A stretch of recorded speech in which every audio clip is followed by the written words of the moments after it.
with Tim Gilbert and Julie Snook. This is Racing Dreams. Yeah, and before you say it at home, we have. Julie and I spoke this morning. We've dressed, we've got the blue background, we've got the blue tops, we're in uniform. Good morning and welcome to Racing Dreams, another big show for you today. Lots of, there is a lot of blue, isn't there? Yeah. Not much blue sky in Sydney though, unfortunately, if you're here, but we've got a cracking show for you this morning. So I think we should get straight into it. Yeah, let's rip into it.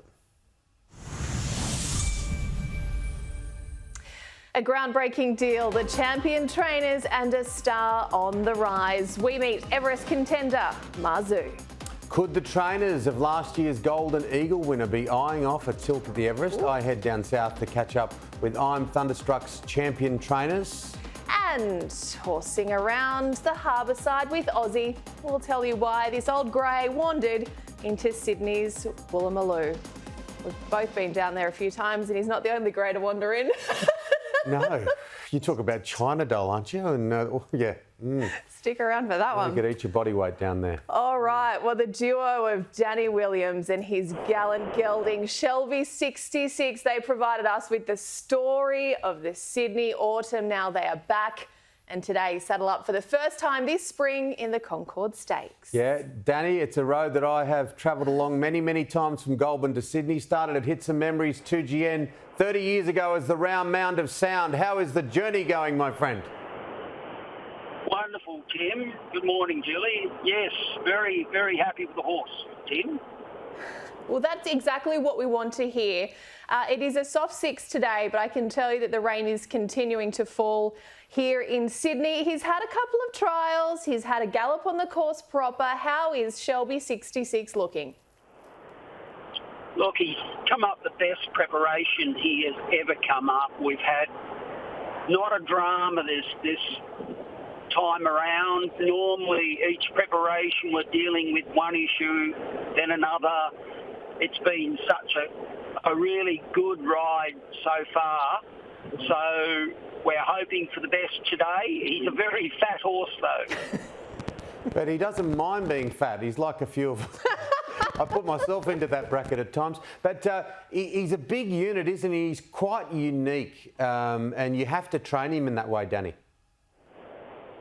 Yes, Tim. He's a horse that we just race. We don't do a lot with him. He is a very gross horse, and I guess that is part and parcel of why he's able to race so regularly. He does cope very well with a bit of stress, and he loves his food. Well, speaking of coping with stress, how are you? Because it was such a phenomenal ride throughout the autumn, so much hype around yourself and Shelby 66 and the journey that you both took us on. Of course, you picked up the Racing Writers Personality of the Year award at the recent New South Wales Racing's Night of Champions. How has this been for you, this whole experience? Oh, look, it's been incredible, Julie. I just can't... I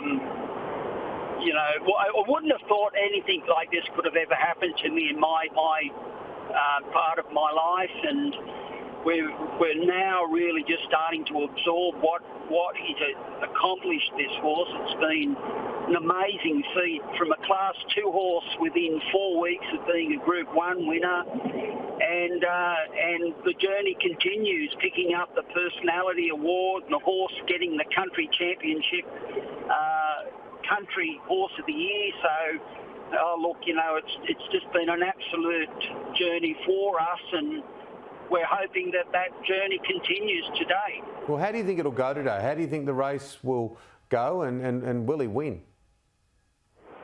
Oh, Tim, look, my expectations aren't big today. The horse is bigger than my expectations, so I would imagine that he'll need the run.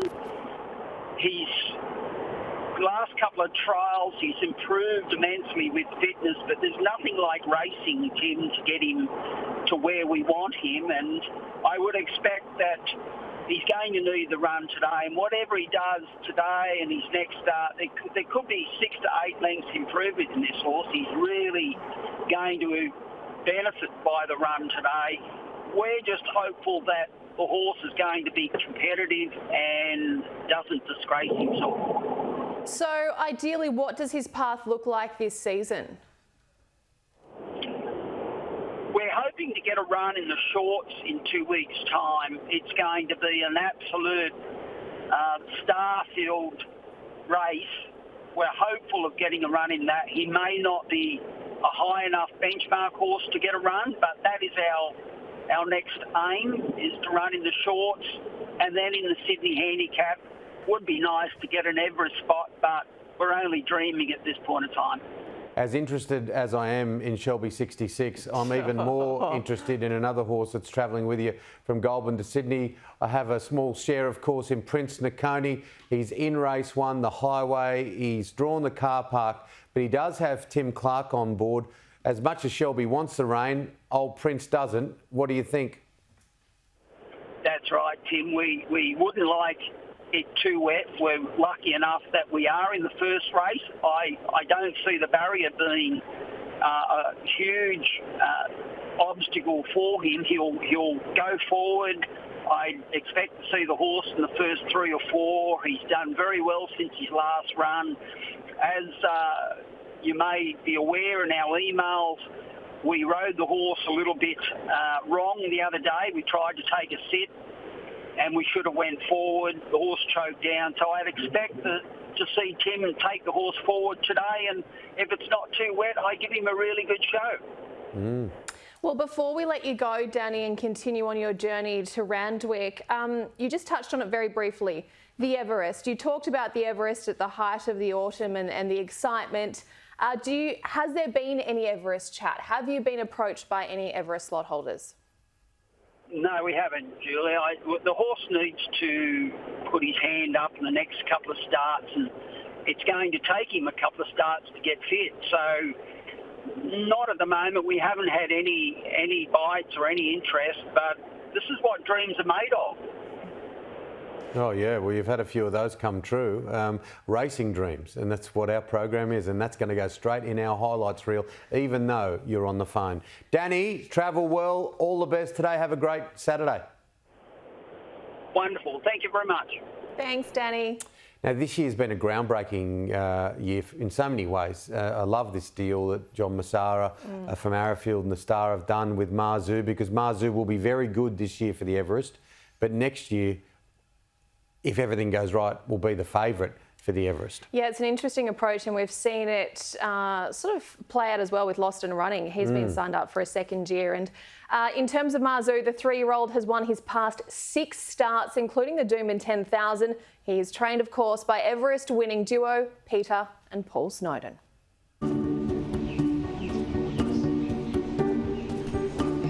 Yeah, it is. Like, to see him in the mornings, you wouldn't think he'd be this rip and tear horse that just wants to go really hard.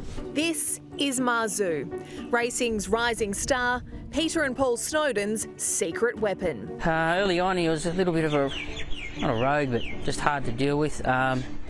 Used to get very excited. He had a lot of nervous energy about him, but just once he's learned to settle, relax in himself, he's certainly, gone to another level. He carries the 4 socks of his Japanese sire Morris, a deep coat and a striking blaze. He also carries the weight of lofty ambition. Yeah, we always had, Dad and myself, that sync ability that he had it. It was a matter of just getting it out of him, and it's been a remarkable, 12 months turnaround from probably when he got Gilbert to where he is now, and he wouldn't have got there without it. Marzu the leader, paralleling the outside, on Trivier coming home late as well, but Marzu's in front from Paolele.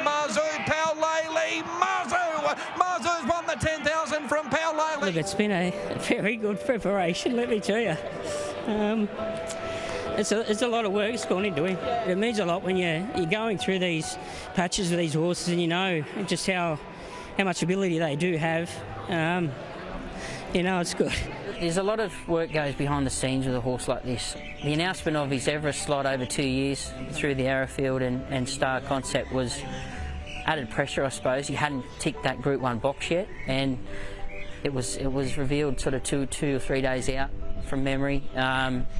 So, just to everything lined up for us, and, just to announce that, and then, consolidate that Group 1 vindication behind him by winning the 10,000. you know, it was meant a lot to everyone at the staff, and obviously people that sort of, you know, touch him every day. It was great. The Snowdens know what it takes to conquer Everest. They've done it twice with Redzel in 2017 and 18. This year, there is another key component, jockey Sam Clipperton. He's quite a talented horseman, Sam. These two have just clicked for a while now. We won't be changing any jockeys anytime soon, and no, he'll stick with him all the way through. First of all, I just feel very, privileged and lucky to be paired up with a horse like Mcewen. It's for a young jockey. It's these are the horses that can take you to the heights. I think this is only the start for him, being only a 3-year-old. So who knows what we'll be saying about Mcewen when he's 5 years of age or even 6. So this could be the start of something really special. The world's richest race on turf is as special as they come. But what about the track and the wet weather curse of spring in Sydney? It's always handy when you have a horse that can perform at a good level and rattle off sections that he does, either wet or dry. So I'm very, very happy with whatever falls our way. Anything that every other horse wheels spin on.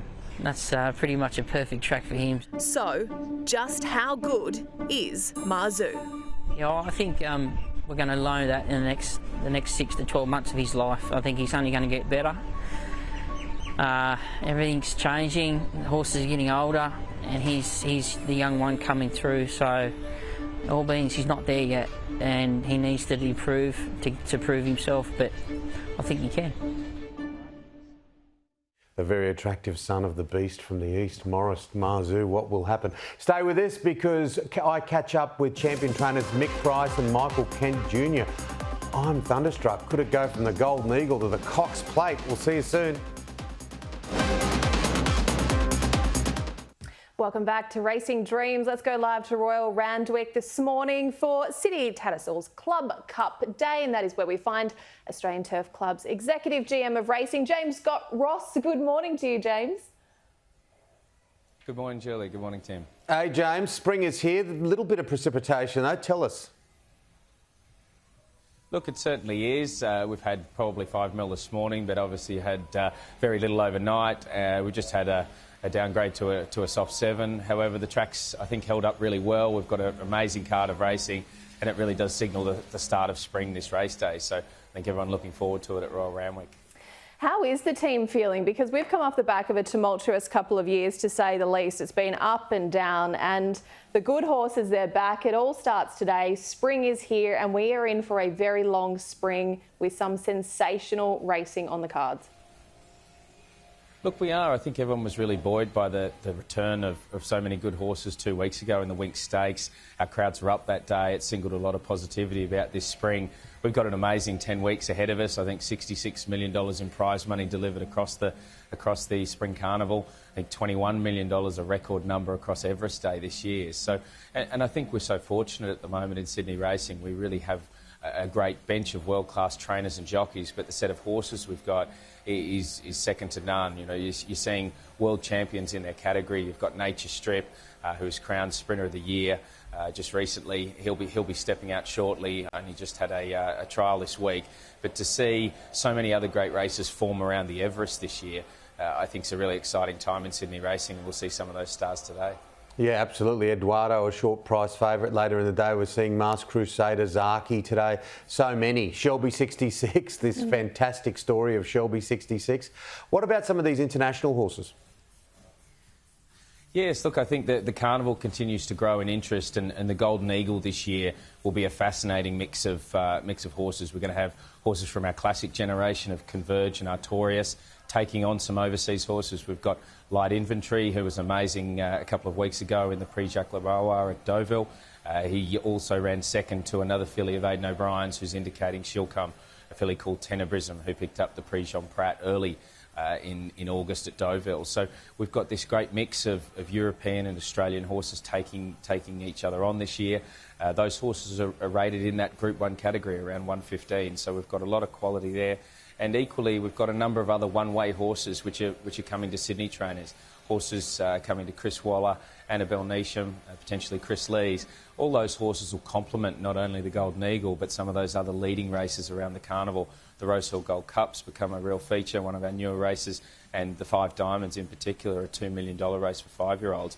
That's attracting immediate international attention. So we should have a really good complement of international horses, which, when you see those horses come and stay in Australia, they add so much value to our racing program throughout the year. Well, speaking of international success, Nature Strip you touched on very briefly. What a journey that has been for the connections, for Chris Waller, for James McDonald, and they've taken us all along for the ride as well. And it was just so wonderful to see that Australian contingent in the UK over the UK summer. It really was, Julie. I think Australian sprinters have become synonymous with those big sprints at Royal Ascot, you know, the King's Stand and the Golden Jubilee.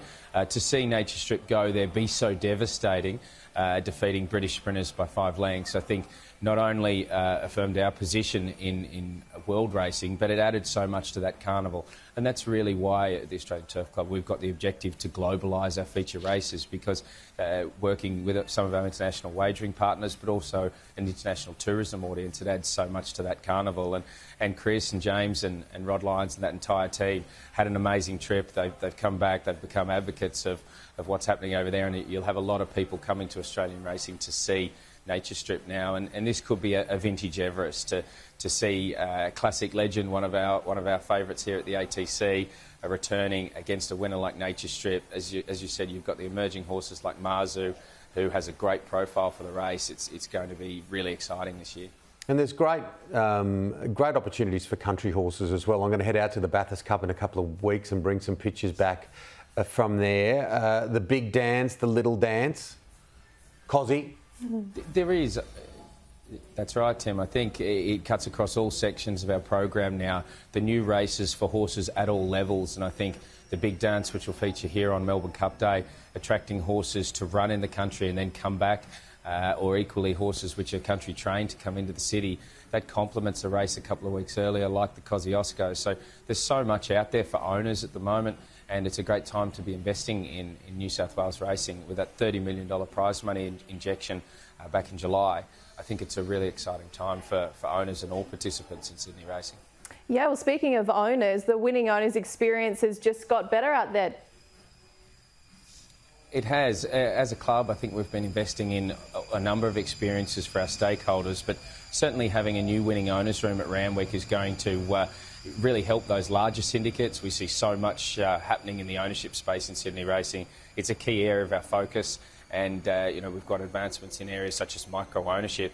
Those syndicates are getting larger, and a big part of what we want to do here at the Australian Turf Club is invest in owners and ensure that the maximum number of owners attend on any day and have a great ownership experience. So they've got anything from the new Wink stand through to our bespoke areas within our members' enclosure. So I don't think there's ever been more real estate available, premium real estate available at the Australian Turf Club, both at Randwick and also at Rosehill Gardens. It is going to be a very big spring indeed. We're just looking at the vision of the Wink stand. It looks so much fun. All right, James, thank you so much for joining us. Lovely to see you. We'll catch up with you soon. Thank you very much. Thanks, James. Well, Timmy, you headed down south this week to chat with the Price Kent stables to find out what their plans are to take over the Sydney Spring. Yeah, they've been a good combination. Mick Price and Michael Kent Jr., the master and the apprentice, as they say. And what about I'm Thunderstruck last week, belting home in the Mcewen to come second, of course, behind Snap Dancer. Who could forget when I'm Thunderstruck won the Golden Eagle? Could it be the Golden Eagle and the Cox Plate? Let's have a look back to last year to begin with. And we're ready to run. The 2021 Golden Eagle field is off. Mick and I were stuck at Flemington. We sent our foreman up to Sydney in the hands of Ben Elam and did a wonderful job. And we're in the trainers room there. Kieran Maher was there, Danny O'Brien was there. We're watching the race, and at the furlong, I didn't know if he could quite win. And then, of course, Darren Flindell went boom over the top.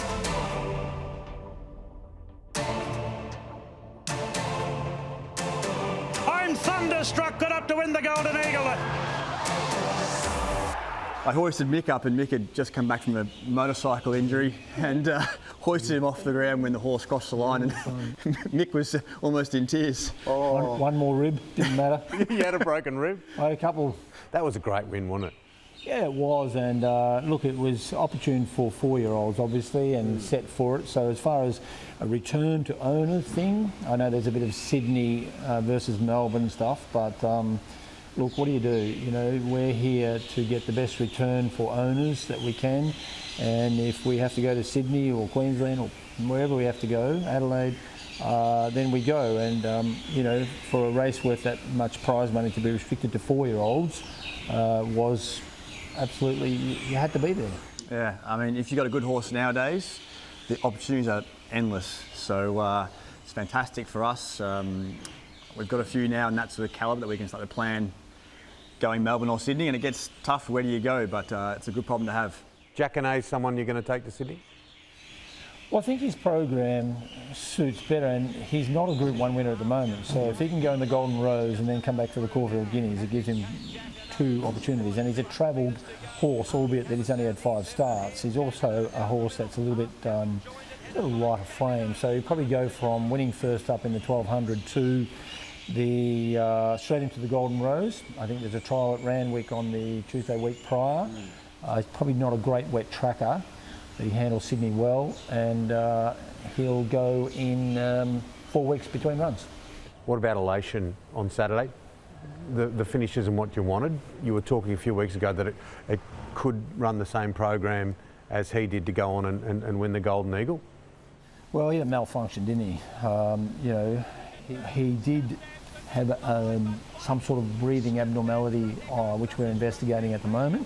So I need more information before I was able to say this is exactly what went wrong and what we can do about it. But it was the run of a horse where it had nothing to do with the race, the ride. All you say as a trainer is, what's wrong with my horse? So we're halfway through investigating at the moment with dynamic scope, which is tape camera into throat, gallop, and frame by frame watch what the throat's doing. So we're investigating that one. But there's still a chance he could win the Golden Eagle. You never know, do you? Because you never know. But Hail Mary full of grace. Yeah. How's the partnership going? Well, I can only be guided by results, and it's a pleasure to come to work.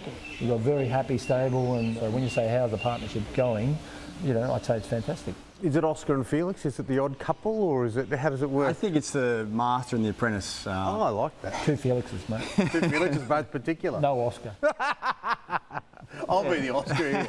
What about for you? The master and apprentice, you mentioned that. You're with one of the legends of Australian horse training. I've got to pinch myself every day. What an opportunity. I've no doubt anyone in my spot would have done well with Mick. He's a great educator, got a high racing IQ, and he's so good to work with. So I think it works really well. We are very organised. We're good at recruiting horses. We're buying horses all over the world at the moment.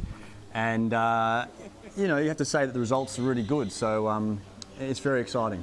He's an inquisitive big guy, this guy, isn't he? Well, he just bit me on the back of the foot. I'm trying to show no pain.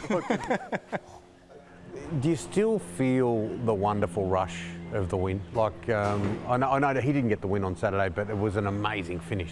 But what about that rush as a trainer when one of your horses did? Absolutely no doubt. It's a good question, that, because we're involved in sport. And if you're involved in racing through your life, it's a very colourful game. And this is why it's in your blood. As Lee Friedman says, curable by death only. It's the euphoria of the win in big races, massive prize money. When you say, do you still get it? Absolutely you do.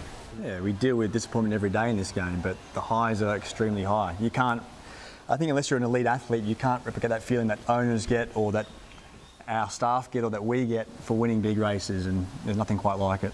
Does this guy win the Cox Plate this year? The Cox Plate? He's got 2,000 metres, so you know, he's got a program which probably the Underwood over 1,800 metres might be. It will give us information about the Cox Plate. So he spelled well. He came back well. Obviously the Mcewen was fantastic superb. finish. We're going into the Malkovich Diva, into the Underwood, into the Might and Power, into the Cox Plate. So it's a good program, but. Geez, if he's got it, in the motor to get 2,000 metres, he'd be an absolute live chance. There he is. I'm thunderstruck. Star of the show. Little round plate like that. Yeah. He's a beautiful horse. He's got his ways about him. He just crunched me right in the back of the foot then. Oh, it was so much fun. I also spoke to Graham Begg, and we're going to see the Graham Begg story over the next couple of weeks, of course, who also trains there. And a great family connection. Of course, his dad, Neville, 91, still heavily involved in horse racing. He broke in Todman. So there's a step into history. And thank you to Mick and Michael. It was great. And I'm thunderstruck for sticking around for the chat and being a nice, cool, calm operator that he was. Oh, yeah, having a lot of fun behind us. Stay with us, horsing around Harbourside in Sydney. Why Aussie, the much-loved clerk of the course, wandered into Woolloomooloo. Welcome back to Racing Dreams. We're back at Royal Randwick for City Tats Cup Day today, Timmy. And joining us for all the latest markets, of course, he's fresh from his trip to Brisbane. He called that gripping win by the Lions over Richmond. Daisy, how are you, buddy? Going really well, thank you, Tim and Julie. What a game that was. Exciting stuff. And don't we just love it now as the calendar has now officially rolled over into spring. And although, as we sort of talked, the last fortnight has had some really nice racing, today we get treated to the return of some of the really big names, the big players who are going to shape a lot of the big races in the Spring Carnival. The first race we take a look at here at PointsBet is the 7th on the card at Randwick, the Tramway Stakes, with 7 of the 11 runners here first up, starting their campaigns for the spring. One of those first up and one of the big names I was talking about is Zaki. The star is back. J-Mac to pilot has been as short as $1.80. Currently there $1.85 and a dominant favourite. Profondo there at $6, $7.50 for Converge, been pretty well supported. Ice Bath has been the one that they have come for outside the favourite there at $8 and double figure odds the rest. PointsBet, though, having a lot of faith in the fact that it will be either Zaki or Ice Bath and very comfortable backing the both of those. We roll now to the next on the card, which is the Chelmsford Stakes over the mile. And the names up the top of the market here indicates this should be an absolute cracker. Chris Waller saddles up the favourite here in Surefire. And he's dominated this race over the past, winning 6 of the last 10. He has the 5 runners again in this year's edition. Surefire is the favourite, $3 there. Montefilia really well supported behind it at $5. Moanga, $6.50. Numerian there at $8.50. Benno, if you will, $9. Stockman also there at the double figure quote. But a really competitive market here for Randwick and this race. Some serious racing on show up there at Randwick today with some serious stars of the turf returning. Yeah, absolutely. Let's head down south quickly now for the meet at Moonee Valley. Yeah, not to be outdone by our New South Wales counterparts. We've got a 9-race card at Moonee Valley to keep the PointsBet punters happy. And a lot like a few of the races we've previewed, some big names getting around at the Valley today as well.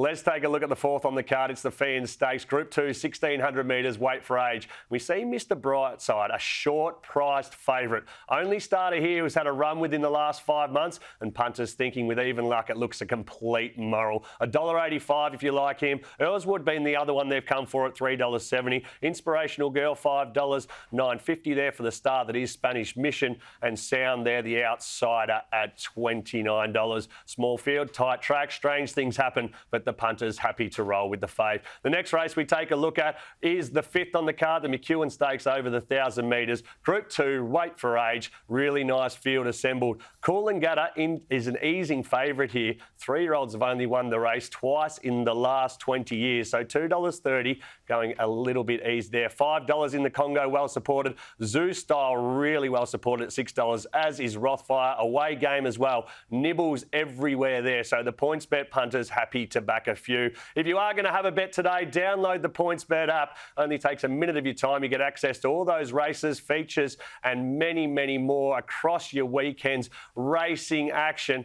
I tell you what, PointsBet, it's easy, faster, it's better, it's built different. And I tell you what, this is my favourite line in television. Back to you in the studio. and absolutely perfected that line. You did an amazing job, Daisy. And I'm sure you're hoping Collingwood will get the chocolates over Geelong today. Thank you, Daisy. All right, let's head back to Royal Randwick now. And joining us live is Nick Burney from Racing New South Wales. Good morning to you, Nick. Good morning, Julie. Good morning, Tim. How are you both today? We are well. Now tell us how the track is faring out there today, because there's a bit of rain around Sydney. We know there's been another shower there at the track. So how are we faring at the moment? Yeah, it did rain overnight and there was showers this morning, as you said, but the track, the stewards have still given it out of the soft 7, so we will monitor through the day. Hopefully not too much more rain, but can make it a little bit tricky. But I think the track should play fair, a little bit testing, but a great day of racing. Oh, absolutely sensational day. Good to have you on the program, my man. Now, some really good horses back today. Eduardo, a short price favourite. During the day, we got Zaki. What about the Concord Stakes? Which way are you going there?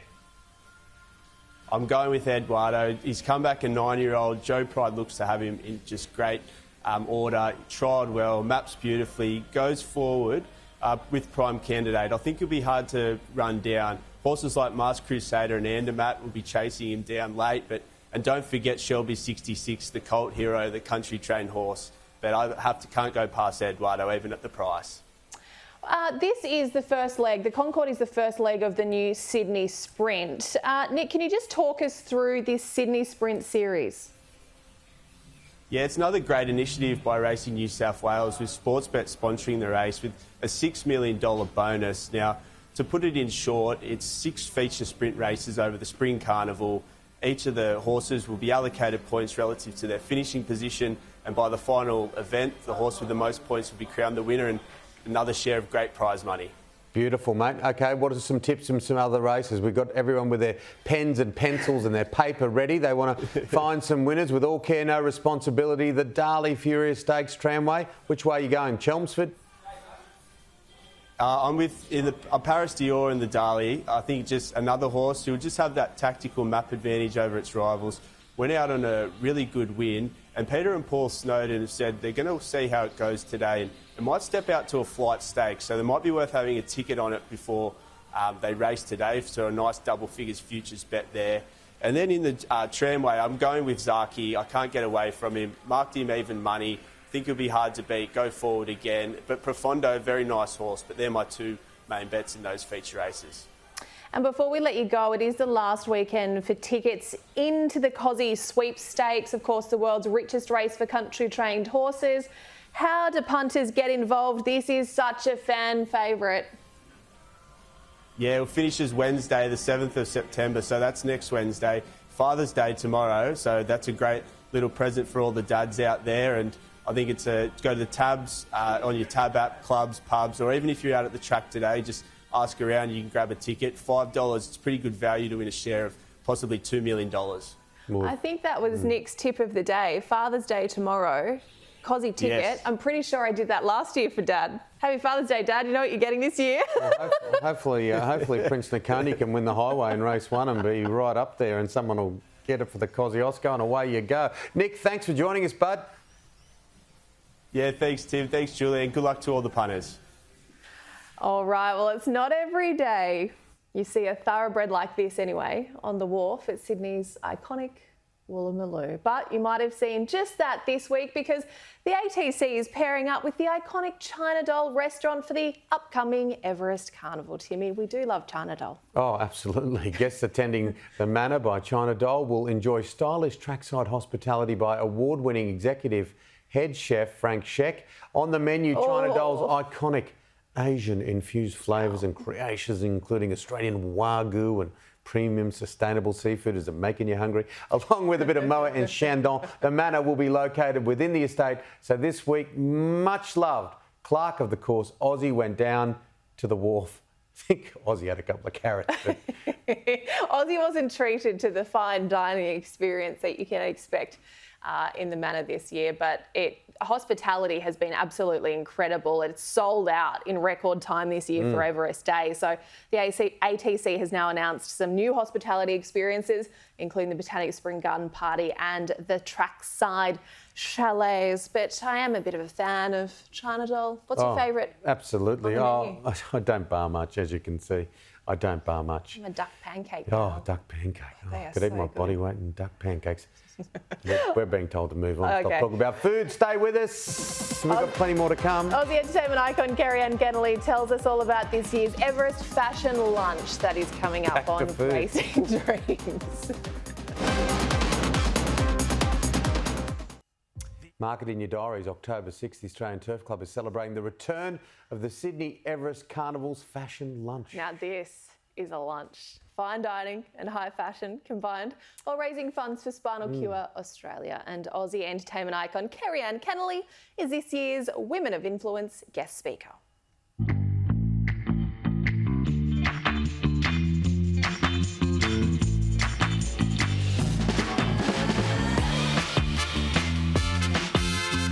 We at Spinal Cure are so very, very grateful that the ATC Foundation has chosen us this year to help raise funds for spinal cord injuries. ATC Foundation do some terrific work, and it's a natural fit really for the Australian Turf Club and for the ATC Foundation, because jockeys are constantly in danger of spinal cord injuries. So we just want to find a cure, or any incremental help in terms of research gives a fabulous lifestyle boost to those who are quadriplegic or paraplegic.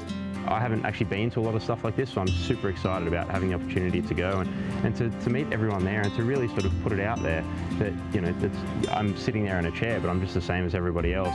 It's a sort of thing that can happen to absolutely everyone, and it's just awesome that there's this sort of partnership between Spinal Cure and the ATC Foundation to really put it out there for everybody.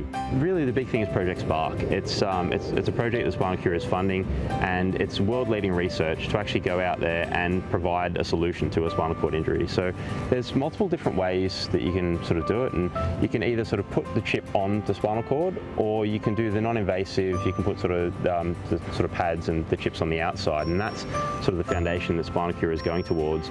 And it uses sort of neurostimulation to actually effectively create a jump in the spinal cord.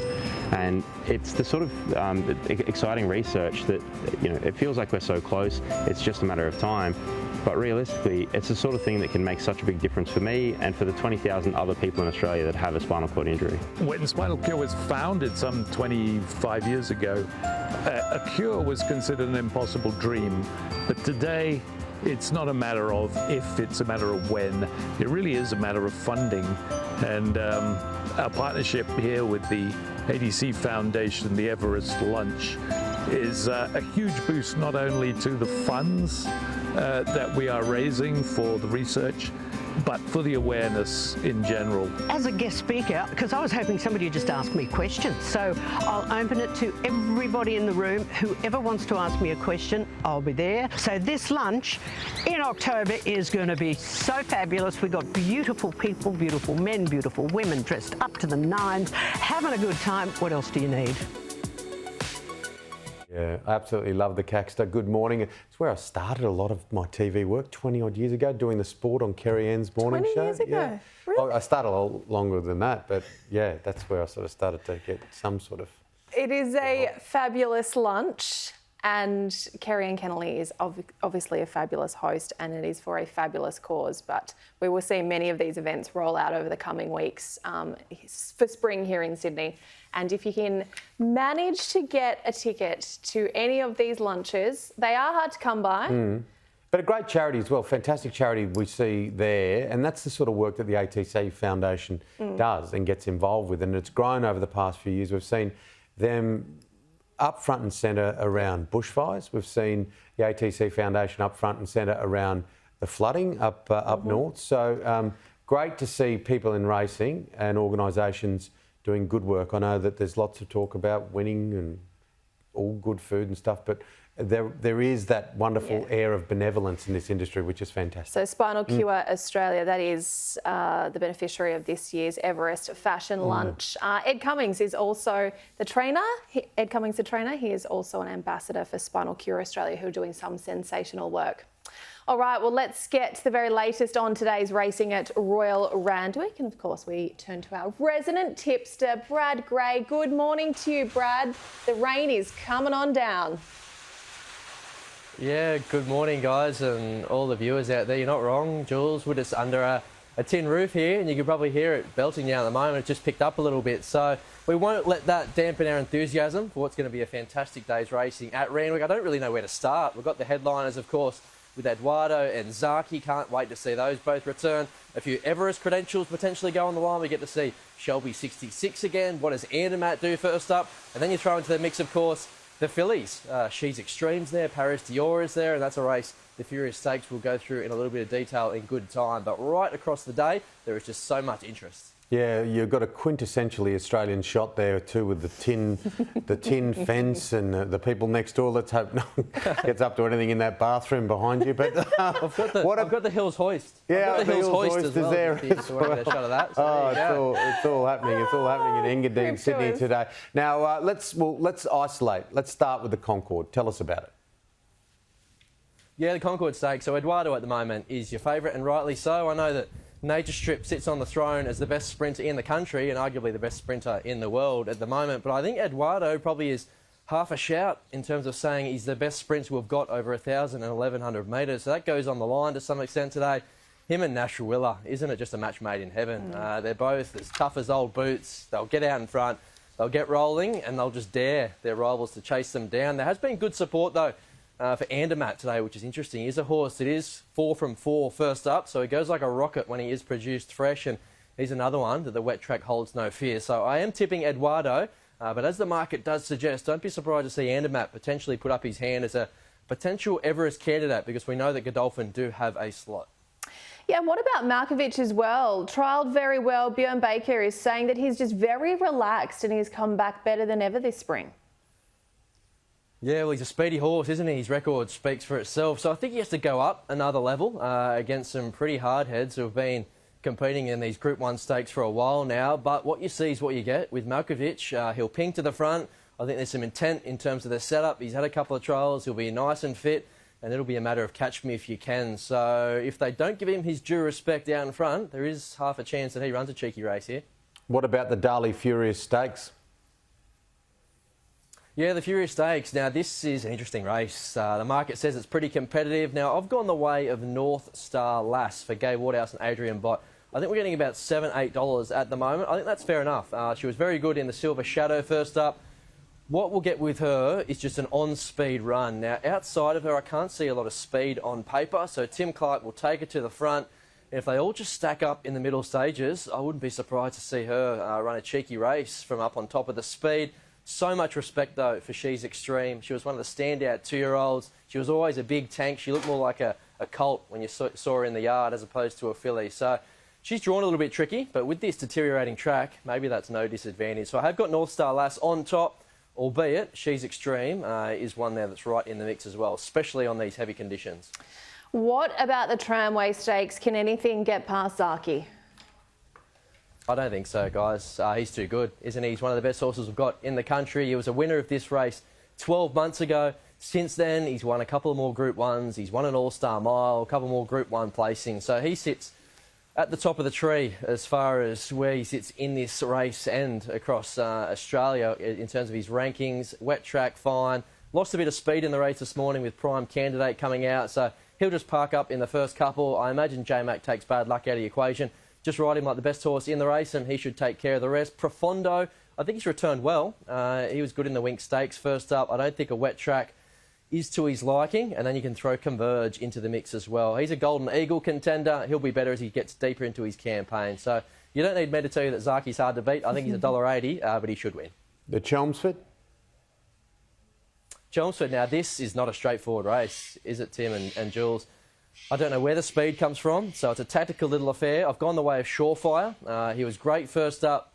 J-Mac in the saddle today. A bit of a sticky gate, but again, maybe it's no disadvantage if this track does chop out to be drawn a little bit wide and sweeping home. He's got some big ambitions over the carnival, over staying trips, and as long as he's still got some speed in the legs, he'll sprint really well over the 1,600 metres. So he's on top. Plenty of respect for Montefilia, David Payne's gun mare. She kicks off a Cups campaign today, and she'll run well. And even Moanga, if you're with him first up, it was horrendous. He ran last, he never really got into the race, but you can forgive him that. And I guess you can make the case that he's the only genuine Group 1 miler in the field. So if he bounces back with Nash in the saddle, he's going to be very hard to beat. But as far as the tip goes, surefire for me. And your best bet of the day today, Brad? Yeah, I'm glad we left this until the end because my best bet comes up in the highway and it's not Tim's horse. So I was fearful that we're going to go. That's all right. You'll look after the price of Prince Nakani. That's right. I'm always looking after you there, Tim. So I've gone the way of the favourite there, Opal Ridge. She comes through some pretty deep races and I think she makes a bit of a statement today as potentially a Kosciuszko contender. So J-Mac does the steering, just parks in behind the speed and she sets up beautifully. Couple of roughies. We know we love a roughie. We'll wait till the second last and the last race. So if we're a bit short on cash coming into the last couple, have something on race 9, Geo. He loves the wet, and the last time we saw him at the races, he was a big winner over Kiss Some. That measures up here. And race 10, Bold Mac, a horse trained by Chris Waller right down in the weights, and he too is another one that will relish these conditions. Yeah, what do you think about Prince Nakani quickly? Be kind. Yeah, he's not bad. He's not a sneaky little hope. He's come back well, hasn't he, Prince Nakani? So we'll get a good guide in terms of where he measures up today. Yeah, absolutely. All right. Thanks, as always, Brad. We'll do it all again next week, mate. Look forward to it. Thanks, guys. Thanks, Brad. And of course, as always, thank you to our great sponsors, Racing New South Wales, Arrowfield and PointsBet. Another show. Yes, another show. Enjoy your Saturday. We'll catch you next week.